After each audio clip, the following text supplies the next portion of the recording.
मर्द? नूर आंटी सो रही हैं। अच्छा, चलो ठीक है, तुम अपने कमरे में जाओ, हम उन्हें जगाएंगे नहीं।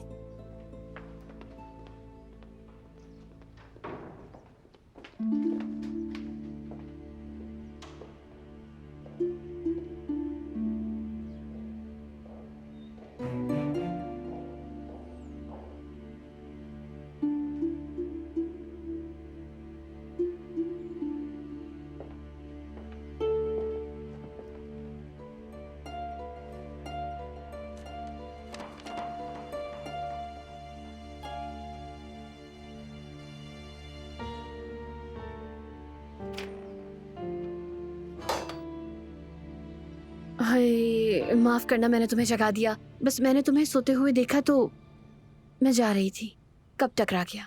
उठो नहीं, मैंने अभी अभी सुना है आज जो हुआ। बच्चा कैसा है?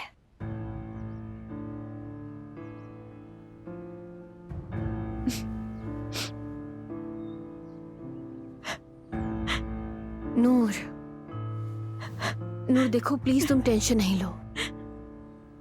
देखो जो चीज तुमने खो दी अभी तो वो तुम्हारे हाथों में भी नहीं आई थी ना। वो तो सिर्फ एक जरा एक दाल के दाने के बराबर चीज थी। मैं जानती हूँ आप क्या कहने वाली, लेकिन मुझे ये तसल्ली नहीं चाहिए।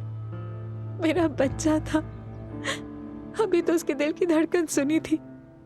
ये मोहब्बत बदुआ बन गई है।